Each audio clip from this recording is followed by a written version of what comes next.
경기도가 최근 도내 외국인 근로자 고용 사업주를 대상으로 코로나19 전수검사를 실시하도록 행정명령을 내렸습니다. 이를 위반할 경우 300만 원 이하의 벌금이 부과될 수 있는데요. 외국인 근로자를 고용하는 농가들 사이에서는 불합리한 조치라는 목소리가 터져나오고 있습니다. 어떤 사정인지 김인경 기자가 취재했습니다. 도내에서 외국인 근로자를 고용하는 사업주는 외국인 근로자가 반드시 코로나19 진단검사를 받도록 할 것. 경기도는 최근 이 같은 내용의 행정명령을 내렸습니다. 경기도 측은 남양주와 동두천 등에서 외국인 근로자를 중심으로 코로나19 집단 감염이 발생하고 있다며 이번 행정명령은 도민 피해를 최소화하기 위한 조치라고 설명했습니다. 이에 따라 외국인 근로자를 1명 이상 고용하고 있는 경기도 내 사업주는 불법 체류자를 포함해 모든 외국인 근로자가 오늘까지 코로나19 검사를 받도록 조치해야 합니다.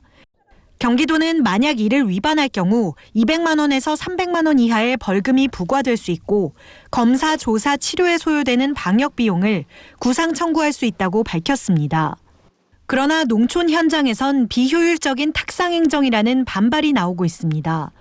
농가들은 한두 명의 외국인 근로자만 고용하는 농장의 경우 외부 외국인과의 접촉이 전혀 없이 농장과 숙소만 오가는 실정이라면서 내국인과 마찬가지로 역학조사를 통해 접촉자만 검사를 받는 것이 효율적이라고 주장했습니다.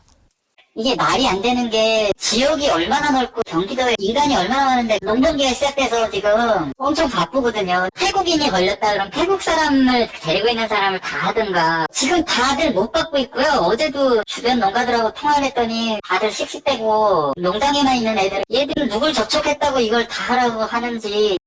코로나 검사를 받을 수 있는 보건소나 선별진료소가 너무 멀리 있다는 것도 문제입니다. 농장은 대개 시내 읍내와 멀리 떨어져 있어 차로 30분 이상 이동해야 하는 경우가 많은데 검사를 받기 위해선 한창 바쁜 농번기에 반나절은 일을 못할 수밖에 없다는 겁니다. 바쁜데 애들을 다 데리고 갔다 와야 되니까 4명이 데려와가지고 가야죠. 30분 거리예요, 차로. 어차피 거기 갔다 오면 한낮이라는 일 못하는 거예요. 요즘 보건의료원이 있어요. 그거 한 30분 가야죠. 대중교통이 오면 시간이 더 걸리는 거고요.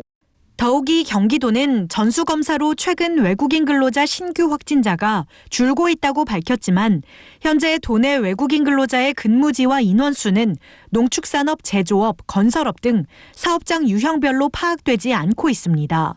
농업에 종사하는 외국인 근로자가 검사를 받았는지 비율은 몇 %나 되는지 현재로서는 알 방법이 없는 상황인 겁니다.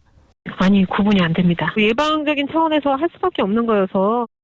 외국인 근로자 전수검사가 외국인에 대한 차별이자 인권 침해라는 주장도 나옵니다. 국가인권위원회는 19일 최영애 인권위원장 명의로 성명을 발표하고 일부 지자체가 외국인 근로자만을 분리 구별해 진단검사를 받도록 한 행정명령은 인종차별 인식을 강화할 수 있다고 우려를 표명했습니다. 최 위원장은 이주민을 배제하거나 분리하는 정책은 이주민에 대한 부정적 인식과 차별을 야기할 수 있다고 강조했습니다.